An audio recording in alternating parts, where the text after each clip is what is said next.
You know, there is no perfect relationship. Most relationships go through trials and tribulations, and in a lot of those circumstances, it brings the people closer. But everybody has to go through some things, and the more you go through, the more you learn about yourself and what you are going to put up with and what you're not going to put up with. And that does vary from person to person, but there should still be like a baseline from where you judge or gauge your relationship as far as attention, compatibility, love, and how that's expressed. Everybody has their own set of standards, but again, I believe there should be a basic baseline, if you will. I saw a clip of an interview that actually Cam Newton, he is the retired football player. He has a podcast and he basically interviews different people and gives his opinions and yada yada yada. He's had quite a few people on there that have sparked conversations beyond the interview. And this one is no different. In this particular interview, he was talking about his own relationship, his reluctance to get married. He has kids with several different women. I believe the total is 8. Okay, hold on, just hold on. So 8 children with various women, including the last woman who is currently his girlfriend. And in this clip, he was just talking about his current girlfriend and that he is able to go to her when he does make mistakes. And we can interpret mistakes as stepping outside of the relationship in addition to whatever else. But he's able to go to her, confess. She has forgiven him for so many missteps, and they have, they are able to stay together in spite of all of the shortcomings. That's basically the synopsis, that his girlfriend is a ride or die, meaning no matter what's going on, she will be there with him, and she has expressed as much. I believe even after the interview, she may have posted something on her social media basically saying, I'm good. We're good over here.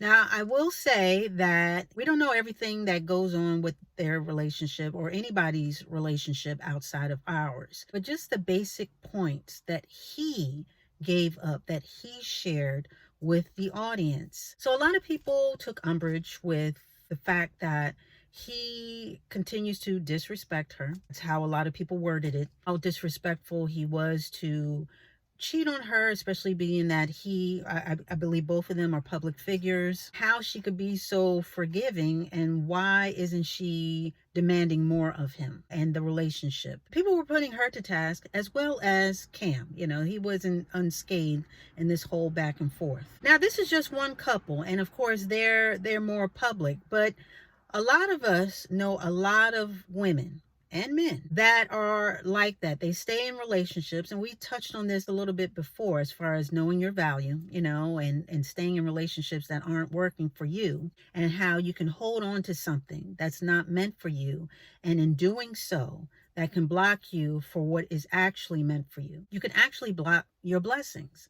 I even know somebody who's going through something right now. They're in a relationship. They just had a baby, with their significant other, with their boyfriend. They live together, and actually she lives in his house. And, they have their ups and downs, but every time they have a down, he likes to throw that in her face. Like, well, I pay the bills and you live here, and I've done this and I'm doing that. And not only using it as a guilt card, but also as a get out of jail free card. You know what I mean? Whenever there's an issue and he's at fault, he likes to deflect and put stuff back on her. And it seems like he just does just enough to appease her during the good times.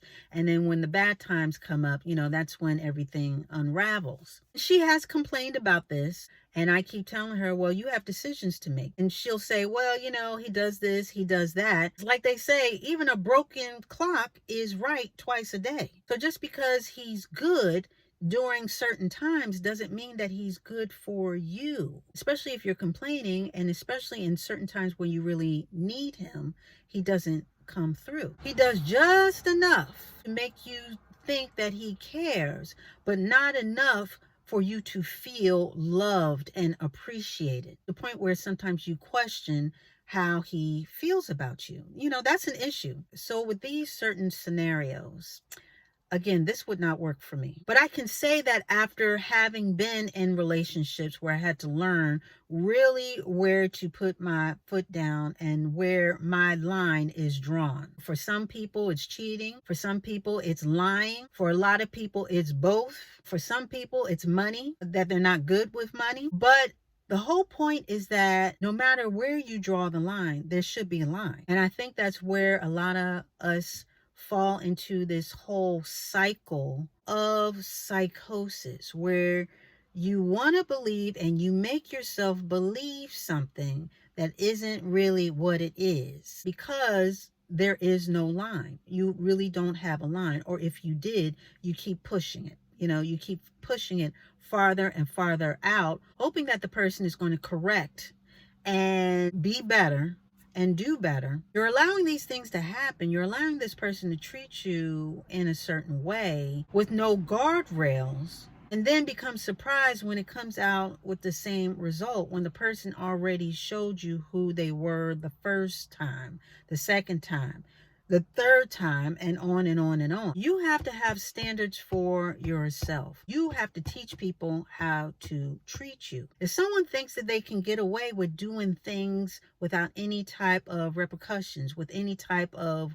wagging of the finger or some type of blowback, then they're going to continue to do it. If there is a bank that has been robbed 1, 2, 3, 4 times because they do not have a good alarm system, then people are going to continue to rob the bank because it's too easy. And you should never be too easy in any capacity. There are red flags, things that people should take note of, that we should be aware of, but we don't. And then we find ourselves in these situations thinking that we're going to be the ones to change the person so that now they can be a good boyfriend or husband.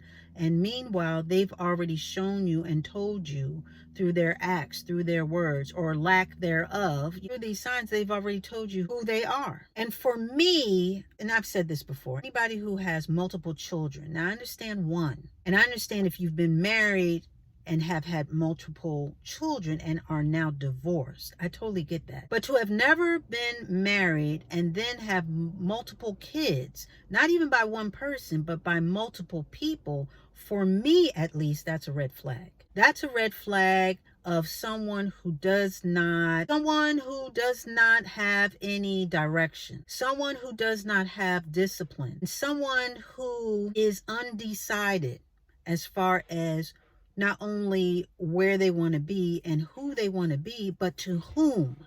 As far as boyfriend, husband, they're not sure of where they are in life. And that's not attractive to me. I'm not attracted to that type of man. And vice versa, if I were a man and I saw a woman with, multiple children, with multiple different men, never been married, I would think the same thing. I think in either situation, the person really doesn't see the true value in themselves as far as really stepping up and being the best person that they can be. And in not seeing the value in themselves, they're not seeing value in the other people that they were with. And at least being honest in that situation, in that relationship. They're still trying to figure it out, and they're still looking, they're foraging, they're foraging for the perfect mate.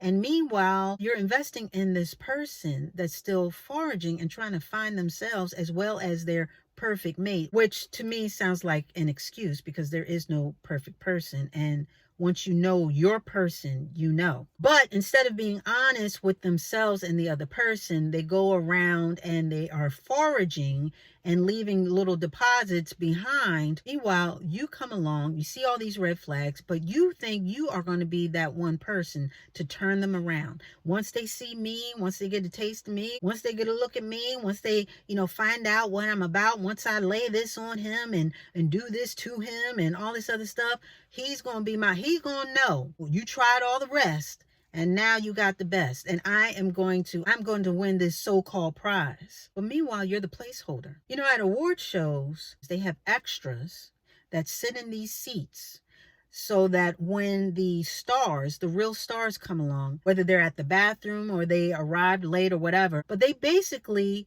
hold the seats until the real stars arrive. That way the venue doesn't look sparse or empty. These women that are in these and men, these people that are in these relationships for years and years and years, and they're giving basically all of themselves, but not getting what they really want, which even if it's not marriage, at the very end, at least validation, which most people consider marriage to be, but validation of the relationship, that you two have invested in each other and are willing to go the long haul again with each other. But they're investing all this time and not getting that, which makes me think, how long are you willing to invest time, energy, your body, your mind, your spirit, your space? How much longer are you willing to invest in this person? How much more are you willing to invest into something that you may not get what you really want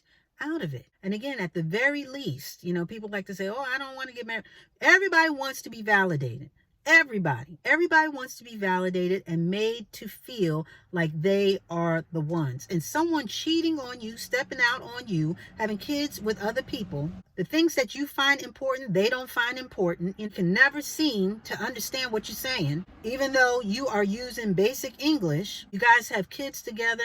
You guys have been together for so long that it almost defaults to a common law marriage. How much more are you willing to invest into somebody who is not willing to invest the same time, energy, and discipline and respect and attention into you? You should think more of yourself than to be someone's placeholder. You shouldn't just be a warm body to cuddle up at night and just to keep him occupied until the right one comes along. That's why it's so important to vet people as far as their character and their intentions. Because a lot of people, even though they're not bad people, they're not mean people, but their intentions are not good for you, and their character is lacking. They are lacking discipline. They are lacking direction. And that's where the line comes in. Based on what has been said and done and how much time is there potential in this relationship? And if so, how much more time am I willing to see that investment pay off? We've already discussed that when men know, they know. They know who they want to be with. So all this, it's hard to figure out men, and men are not hard to figure out. They're really not, because they are so pragmatic with a lot of things that all you have to do is connect the dots, really, and not only base it on what they say, but what they're not saying. If he's not speaking marriage at all, and he already told you that he's fearful of marriage, if that's what you want, then it's time to put your investment in someplace else or someone else. But again, everyone wants to be validated. And if you're not finding validation in your relationship, it's time to reassess. Even when you put in a call to somebody, and they put you on hold, at a certain point, most people hang up. I'm tired of being on hold and this hold music and this is just trying to placate me and keep me occupied while, I'm on hold and no one's paying attention to me. I'm going to hang up. So just like that phone call where you've been on hold for quite a while, it's time to take yourself off a hold. So yeah, again, most of us, we need to raise the bar. We need to raise the bar on our lives across the board, and especially with how people treat us. And in relationships especially, everybody needs to have a line that should not be crossed. You have to have standards for yourself. And everybody's line is different, but the whole point is that there should be a line. And with that, we are going to put a button on it.